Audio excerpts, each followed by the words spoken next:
$5 billion signed away in a single afternoon. That is where this story starts, not with a ribbon cutting, not with a groundbreaking ceremony.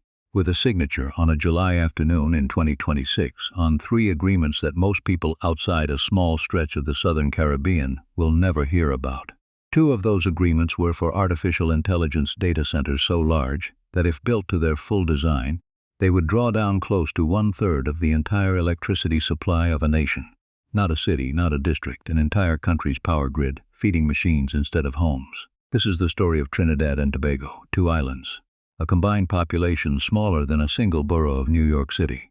And right now, at this exact moment, 15 mega projects are moving simultaneously across those 2 islands. Some finished and already changing how people live, some half-built and years behind schedule, and some still nothing more than a rendering on a government website that no one has broken ground on. Hospitals, highways, airports, a port that has been coming soon since before some of you were watching this channel, an artificial intelligence infrastructure big enough to reshape the country's entire relationship with electricity. We are going to walk through all 15, in order, from the newest and least certain, down to the one project that sits underneath every other item on this list. The one question that connects a hospital in Sangre, Grande to a data center agreement signed in 2026. And that question is simple. What does a country do when the resource that built it is running out from underneath its feet? Trinidad and Tobago has one of the oldest oil and gas industries anywhere on Earth. The first oil well ever drilled in the Western Hemisphere was drilled here. That gave the country a head start most of its Caribbean neighbors never had. Decades of relative wealth, industrial capacity, and a level of infrastructure spending most small island nations can only imagine. Highways that other islands could never afford. Hospitals built with government-to-government financing. Arrangements most nations twice its size would struggle to negotiate. An airport industry good enough to win regional awards year after year. All of it, ultimately, paid for by gas and oil pulled out of the ground and sold to the rest of the world. But a head start built on a finite resource comes with an expiration date, and that date is now closer than it has ever been. You are about to hear, in specific and verifiable numbers, exactly how close. Every single project on this list, whether it is a data center, a highway, or a hospital, connects back to that same underlying pressure. Some of these 15 projects are direct attempts to answer the question of what comes after gas. Others are simply what a country keeps building anyway, because hospitals and highways and airports don't stop being necessary just because the balance sheet is under strain. Keep that tension in mind as we go. It will come up again more than once before this list is over. Before we go further, if stories like this, the kind that dig past the press release and into what actually got built versus what only got announced, are the kind of thing you want more of, this is a good moment to subscribe. This channel is working toward 20,000 subscribers, and every person who joins in makes a genuine difference in whether more of these deep dives get made. It costs nothing, it takes a few seconds, and it tells me you want more of exactly this. Now, number 15. Number 15, the Artificial Intelligence Data Center Agreements of 2026. On the 11th of July 2026, Trinidad and Tobago's government signed 3 memorandums of understanding with American companies. Officials describe them as the first agreements of their kind ever signed between a United States firm and a Caribbean nation. A claim worth sitting with for a moment, because it means whatever happens next in Trinidad and Tobago will be watched closely by every other Caribbean government wondering if they should be doing the same thing. The country's Foreign and Carrick Affairs Minister, Sean Sobers, signed on behalf of the administration led by Prime Minister Kamala Persad-Bissessar. The first agreement was with the New York-based firm Ernst & Young, laying out a framework to build a 300-megawatt data center using the company's energy-to-intelligence platform, with outside developers expected to handle the actual construction. The second was with a Florida-based company called Hummingbird AI Holdings, proposing a 150-megawatt facility with a stated path to expand all the way to 500 megawatts. The third agreement is the strangest of the 3, and arguably the most interesting. A deal between Pinnacle Steel and Vanadium Corporation and the state-owned Point Lisas Industrial Port Development Corporation to refurbish an old iron and steel plant and start supplying vanadium, a metal used in aerospace and defense manufacturing, to American industry. Combined, officials put the value of all 3 agreements at roughly $5 billion. Now here is where the story gets uncomfortable. According to Trinidad and Tobago's own Ministry of Energy and Energy Industries, the country's total electricity generation capacity sits at around 2.4 gigawatts. If both proposed data centers are ever built out to their full design capacity, together they would require 800 megawatts. Do the math on that, and you land close to one-third of everything the national grid currently produces, aimed at server racks instead of homes, hospitals, or the industrial base that already exists. As of right now, the entire island hosts only 5 data centers that are not built for artificial intelligence. 5. And into that landscape, 2 facilities are being proposed that would each dwarf the existing footprint many times over. Nobody has publicly answered where the additional power will come from. Nobody has confirmed whether the water supply can handle industrial cooling systems at that scale. And no environmental safeguards have been publicly attached to either project before construction begins. These agreements were signed against a backdrop of a slowing economy. The World Bank projects Trinidad's growth in 2026 at only a fraction of 1%, among the weakest in the entire region, as the country's aging oil and gas fields produce steadily less foreign currency than they used to. Just days before these 3 agreements were signed, Trinidad hosted its 8th Tech Hub Island Summit in Port of Spain, organized by the American Chamber of Commerce. With the conglomerate Massey as title sponsor and speakers from Google, Amazon Web Services, Shell, and Citi all in the room. The stated goal was to position the country as a serious hub for high-value technology work, rather than the call centers and back-office outsourcing that have defined much of the region's tech sector for decades. As of this recording, that is all these 3 deals are: signed agreements, not steel in the ground, not a single server humming.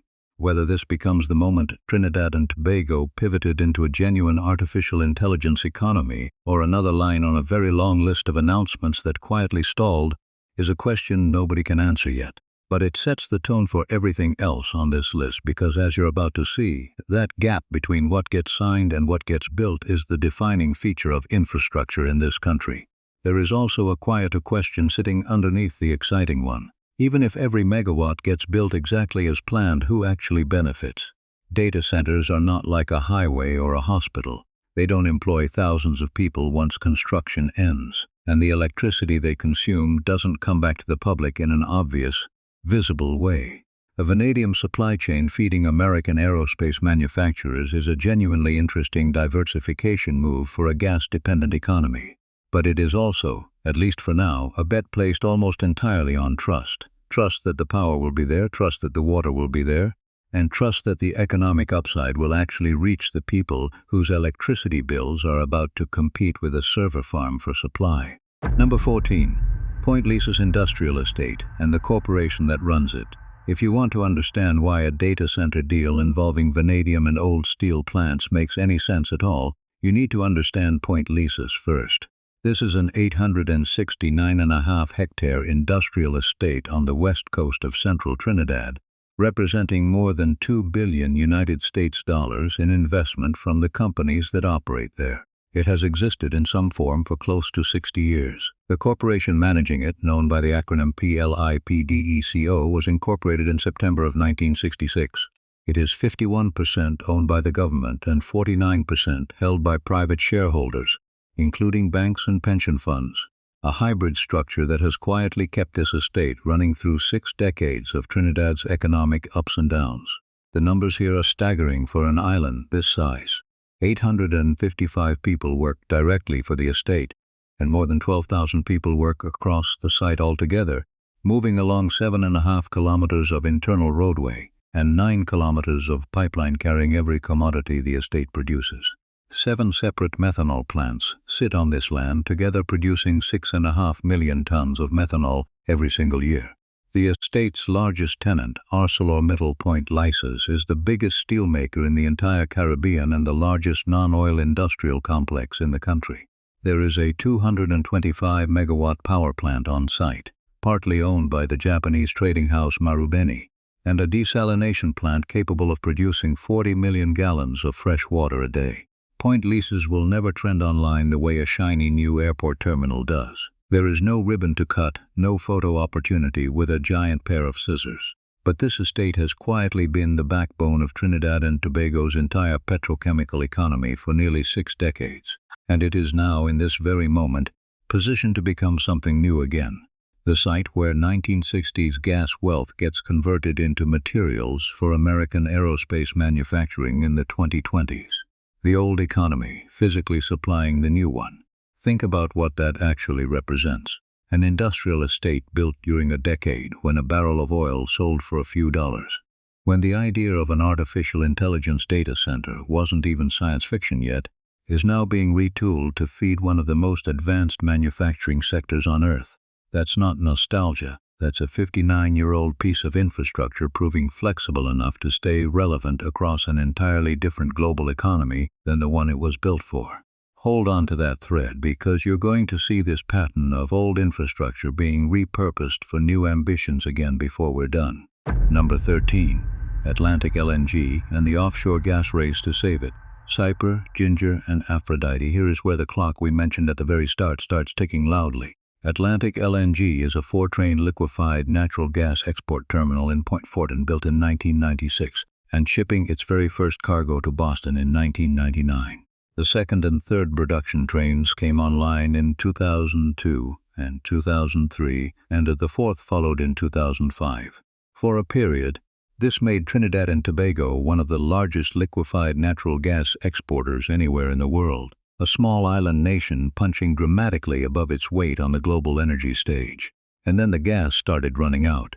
Train 1, 1/4 of this facility's entire capacity, has sat completely idle since 2020 because there simply has not been enough domestic gas supply to feed it. That is not a minor operational hiccup.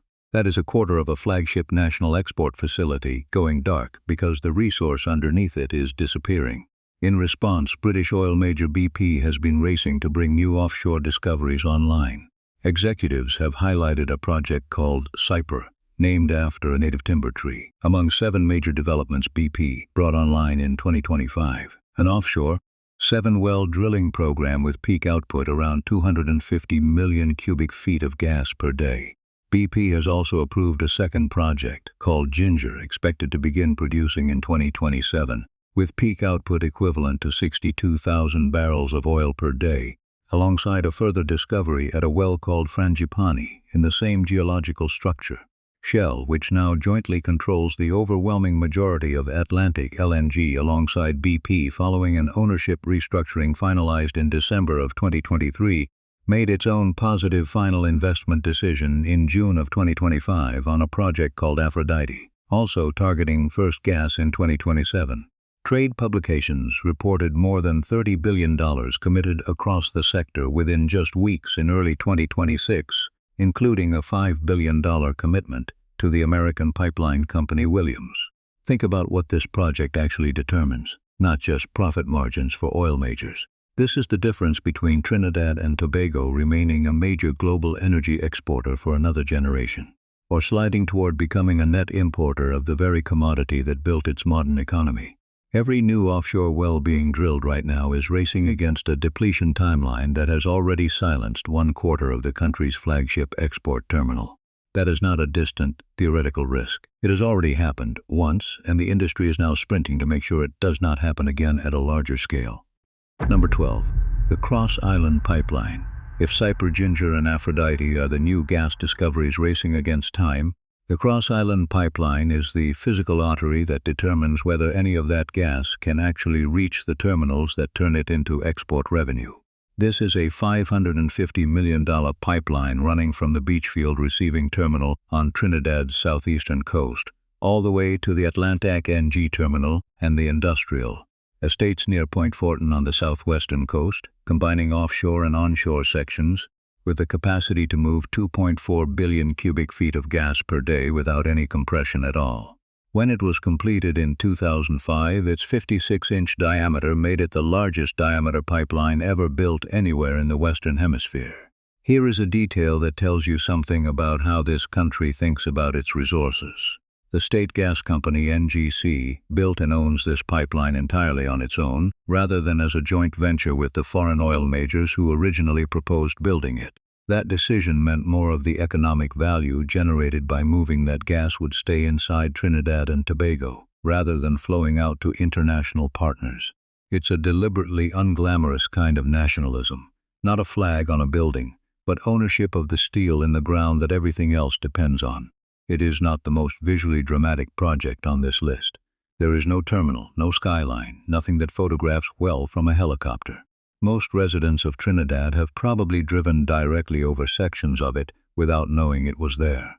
But without this pipeline, none of the gas being discovered offshore right now at Cypre, Ginger, or Aphrodite actually becomes revenue.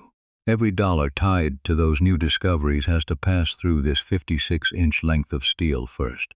It is the connective tissue between the ground and the balance sheet, and it has quietly done its job, without a single headline, for 2 decades.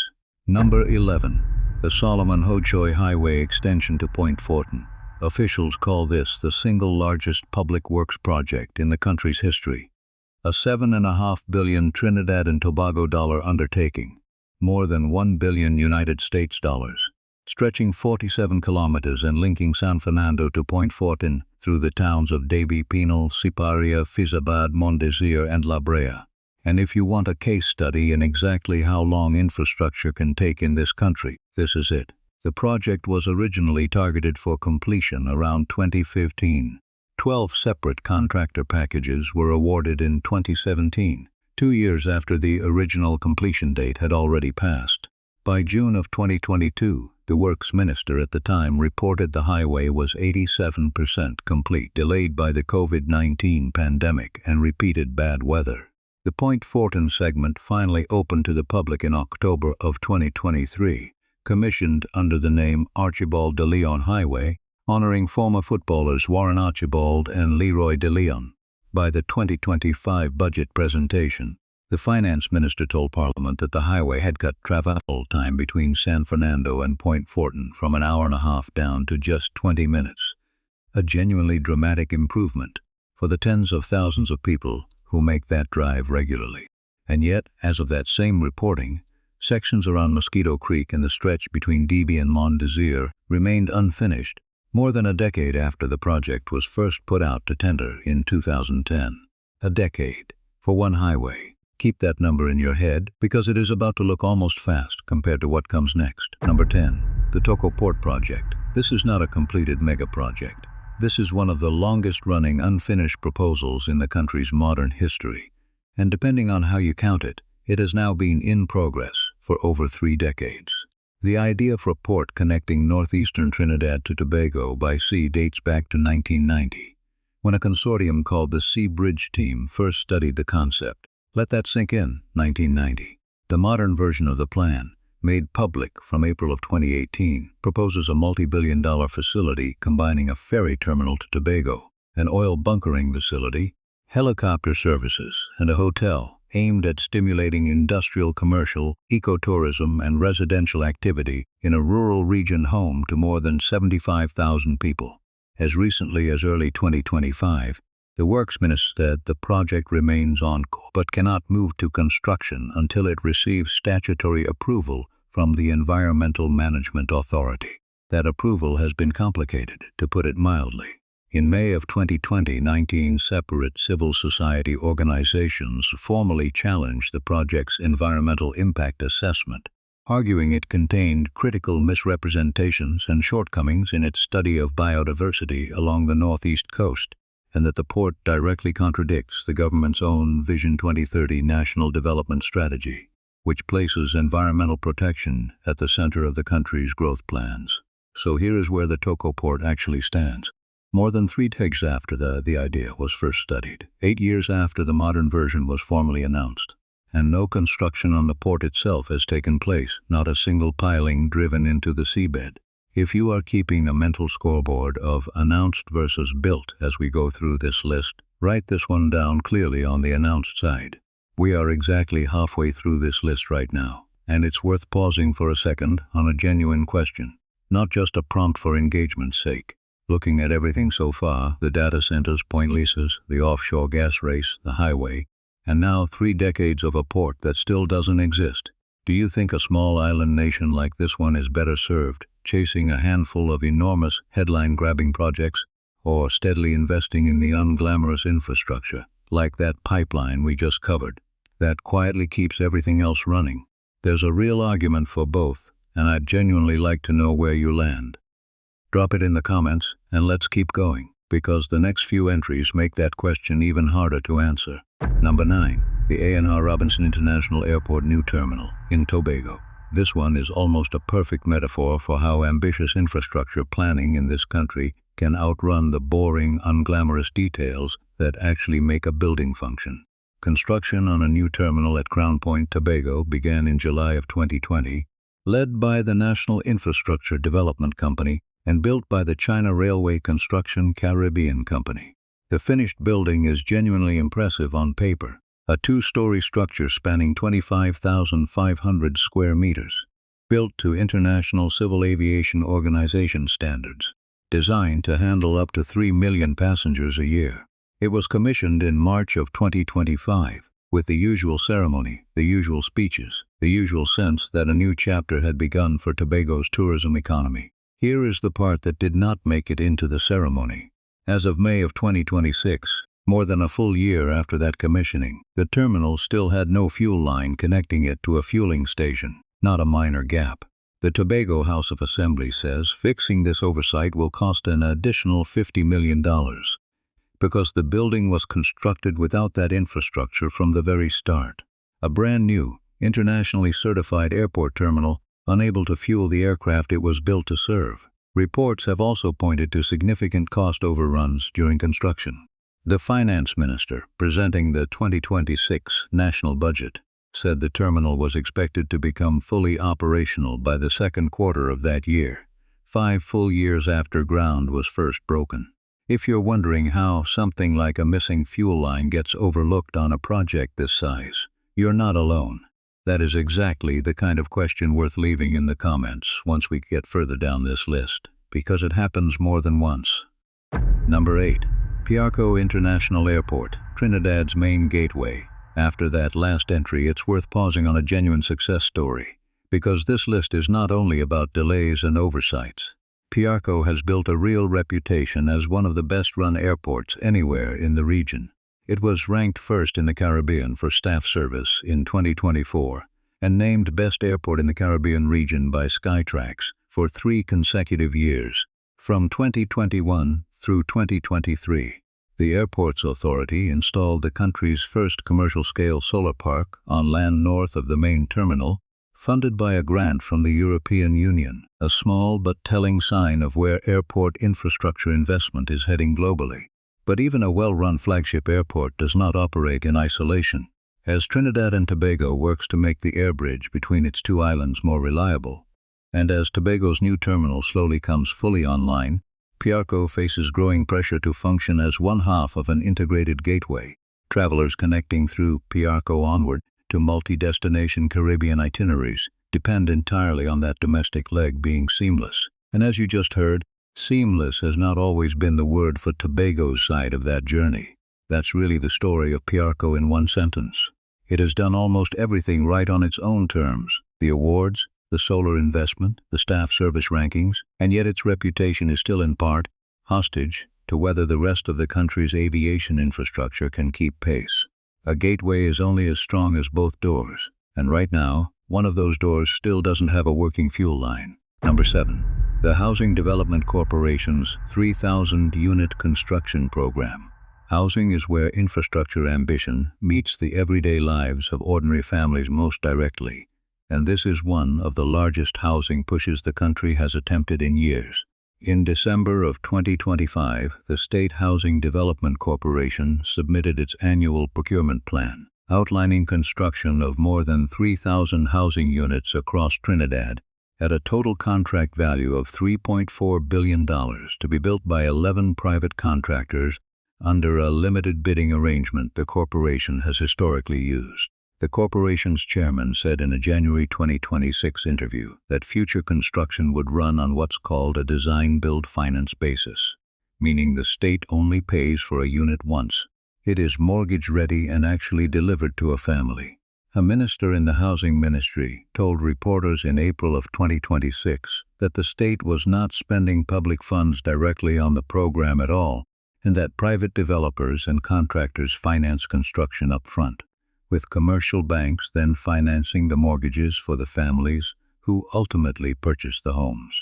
On paper, that is a clever way to build thousands of homes without straining a government budget that, as we heard earlier, is already under real pressure from a slowing economy. But procurement watchdogs have raised real questions about the use of limited, rather than fully open, bidding processes for these contracts. They point to a related $129 million contract awarded for just 100 houses at a development in Corinth, San Fernando, as an example of the same selective process being applied elsewhere, and ask, reasonably, whether a more open process might have delivered more homes for the same money.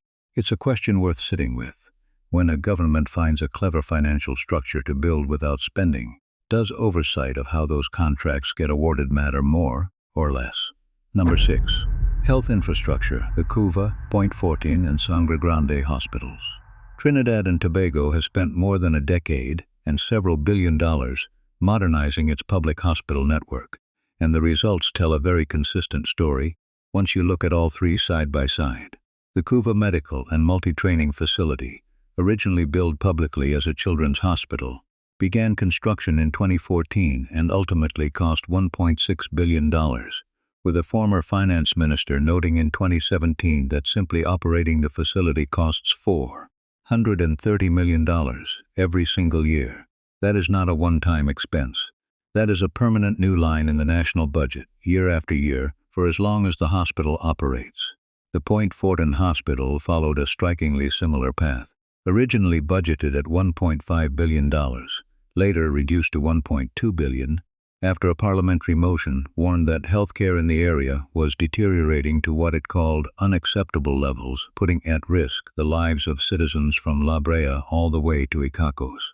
A sister facility in Sangre Grande, described as a near-carbon copy of the Fortin Hospital, carries an estimated cost of 1.2 billion Trinidad and Tobago dollars, funded through a government-to-government arrangement with an Austrian bank, with construction managed by the Austrian firm Veimade Engineering. And in the capital, there is an older, quieter emergency hiding in plain sight. The central block of Port of Spain General Hospital was declared seismically unsafe back in 2009. 9 years passed with that warning sitting quietly in a report somewhere, until a 6.9 magnitude earthquake struck in 2018, and the building had to be evacuated entirely. All at once, patients and staff moved out of a structure the government had already known was unsafe for the better part of a decade. The government has since signed a $1.1 billion contract for its reconstruction. Put all four of these together, Couva, Fortin, Sangre Grande, and Port of Spain General, and a pattern becomes impossible to miss. Years of delay, budgets revised downward mid-project, and substantial ongoing operating costs that continue for decades after the construction crews have gone home. None of that means these hospitals shouldn't exist. Every one of them treats real people on real days when it matters most. But it does mean that the true cost of modernizing a national health system is never the number announced at the groundbreaking. It's the number that keeps showing up on the budget year after year, long after the cameras have left. Number 5. The Port of Spain International Waterfront Center. This one matters because it shows you what happens when a project actually gets finished, on time, looking exactly as impressive as promised, and still doesn't deliver what it was built for. Completed in 2009, the complex includes two 26-story office towers, the 22-story Hyatt Regency Hotel and Conference Center, described at the time as the largest conference facility in the English-speaking Caribbean, a 7-story car park, and the carefully restored breakfast shed, a historic food market preserved right on the site. At 120 meters tall, the Hyatt Regency Tower remains to this day the tallest building in all of Trinidad and Tobago. It was built as the centerpiece of a government policy called Vision 2020, aimed at lifting the entire country to developed nation status by the year 2020. That policy has since been quietly shelved. The office towers were specifically intended to establish Port of Spain as an international financial center, drawing global banking and finance tenants to the Caribbean. They never came. Much of that premium office space has instead been absorbed by government departments, perfectly functional, but a long way from the vision that got the towers built in the first place. Sit with that for a second, because it's the clearest example on this entire list of a simple, uncomfortable truth. A completed, physically impressive piece of infrastructure can still fall short of the economic transformation it was actually built to deliver. The building is real. The skyline changed. The financial center never showed up. Number 4, Invaders Bay and the Port of Spain Innovation and Development Hub. This is the most visually ambitious project on this entire list, and as of this recording, it exists overwhelmingly on paper. The concept dates back to 2012 when a People's Partnership cabinet, led at the time by Kamla Persad Bisesar, decided to develop 70 acres of reclaimed land just west of downtown Port of Spain. What followed was more than a decade of legal challenges from the construction industry's own oversight body over how the land was tendered, expressions of interest published, then quietly republished in 2018 and again in 2025. And infrastructure works, roads, electricity, water, telecommunications, that finally began around 2022 under a $70 million contract. Then, in November of 2025, the government unveiled a much larger vision built around the same site, now called the Port of Spain Innovation and Development Hub, a 750-acre, 5-mile blueprint anchored at Invaders Bay, proposing 4 5-star hotels with more than 3,000 rooms combined, a 400-berth marina, an infinity financial tower, 600,000 square feet of office space, and a convention center with a 25,000-person capacity. The Prime Minister described the plan as a declaration of intent to build iconic, enduring structures. The stated procurement process was set to close in January of 2026, with construction projected to begin by the middle of that year. Environmental groups have raised concerns that echo almost exactly what you heard earlier about the Toco port. The original 1999 development plan for this stretch of coastline never had a dedicated environmental impact assessment, and conservation organizations have argued for years that the mangrove wetlands along this shoreline protect the coast from erosion, absorb pollution, and support the livelihoods of local fisherfolk who depend on these waters. Right now, the hotels, the marina, and the financial tower described in that November unveiling remain exactly that, a stated government plan, not yet a built reality. Whether this becomes Trinidad's most transformative development in a generation or the country's most expensive rendering depends entirely on what happens in the next few years. There is a specific irony here worth naming. This is the second attempt on this exact stretch of coastline to build Trinidad into an international financial hub. You already heard about the first, the Waterfront Center, completed in 2009, whose office towers never attracted the international banking tenants they were built for.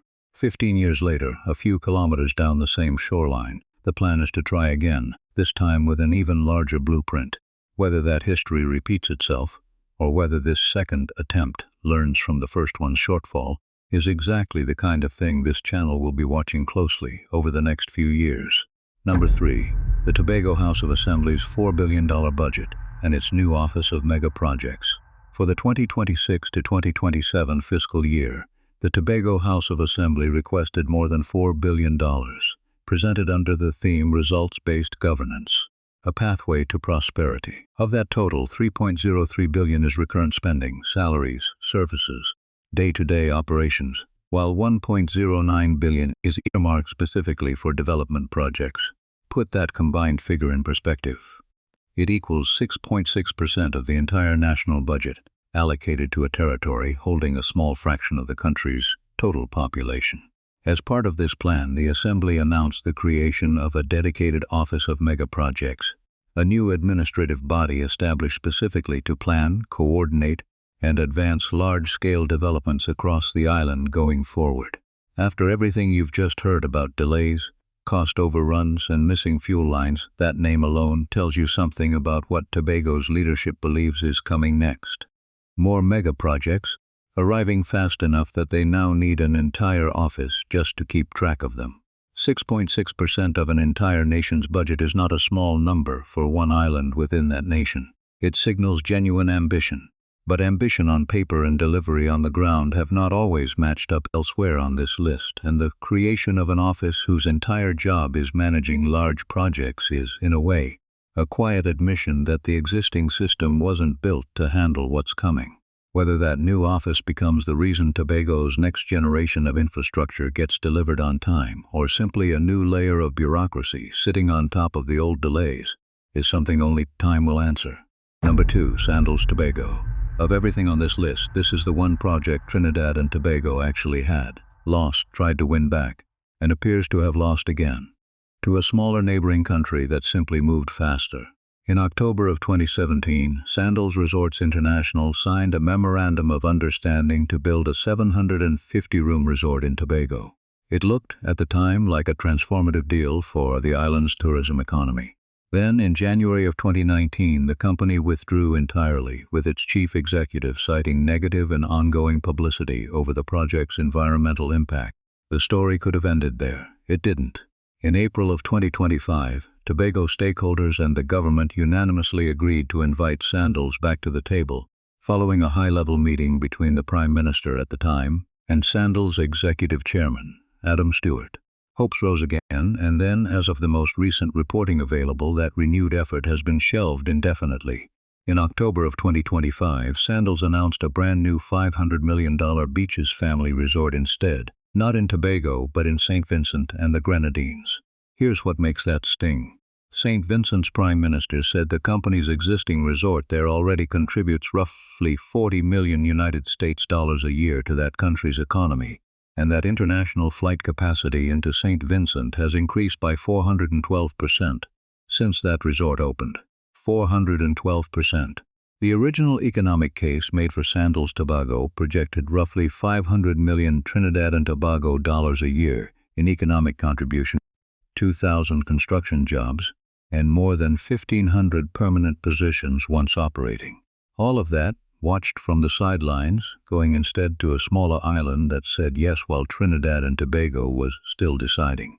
It's worth remembering that Sandals didn't walk away from Tobago because the island lacked beautiful coastline or because the economics didn't work.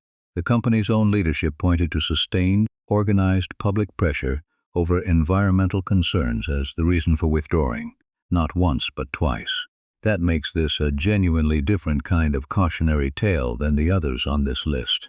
This isn't a story about delay or mismanagement. It's a story about two competing goods, economic opportunity and environmental protection, colliding, with no version of the outcome that satisfies everyone.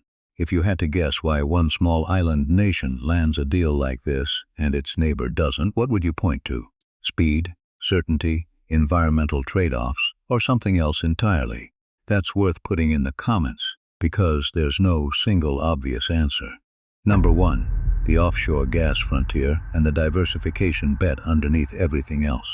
Every single project on this list sits inside one larger story, and now you have all the pieces to see it clearly. Trinidad and Tobago built its modern economy on natural gas, and that gas reserve is declining. Train 1 at Atlantic LNG has sat idle since 2020. The World Bank expects the country's growth in 2026 to be barely measurable. And in response to all of that, the country is running several enormous bets at the exact same time. New offshore gas wells racing against a depletion timeline that has already gone quiet once. Artificial intelligence data centers that would consume close to a third of the national grid, if they're ever built out fully. A housing program structured to add thousands of homes without directly straining the state budget. Hospitals that cost billions to build and then billions more every single year just to keep the lights on inside them. And a 5-mile stretch of reclaimed coastline in the capital that has been about to happen for well over a decade. Some of what you've just heard is genuinely drawing serious international attention. Point leases, built and operating for nearly 60 years without fanfare. Piarco, ranked among the best airports anywhere in the region. Offshore gas fields that global energy majors are still willing to invest billions into, betting that Trinidad's gas story isn't over yet. Other entries on this list remain promises rather than completed projects, renderings, memorandums of understanding, and a commissioned airport terminal that, for over a year, could not pump its own fuel. What gets built over the next 2 years rather than what gets announced in the next 2 press conferences will determine which category defines Trinidad and Tobago's next chapter. It's easy to watch a list like this from the outside and treat it as a scorecard. Projects that succeeded, projects that stalled. But every single one of these 15 represents real decisions being made right now, with real consequences for the people who live between Point Fortin and Toco, between Crown Point and Port of Spain. A hospital that cost billions to keep running is billions that can't be spent somewhere else. A data center that draws a third of the national grid is a choice about who the country's electricity ultimately serves. None of these are simple trade-offs, and none of them have an obvious right answer. If you had to bet right now on which of these 15 actually gets finished on schedule, and which one quietly disappears from the news entirely, which would you pick? Leave it in the comments. I read every single one, and I'll be tracking a few of these projects closely for updates in future videos. Because a list like this is never really finished. It just gets revisited. If this kind of deep, fact-first look at Caribbean infrastructure and geopolitics is what you come to this channel for, subscribing genuinely helps more than you might think. It's the single biggest factor in whether stories like this keep getting made, and this channel is working toward 20,000 subscribers with the help of people exactly like you watching right now. Thank you for spending this time with the story of two small islands making some very large bets on their own future. We'll find out together over the next few years which of these 15 projects actually delivers.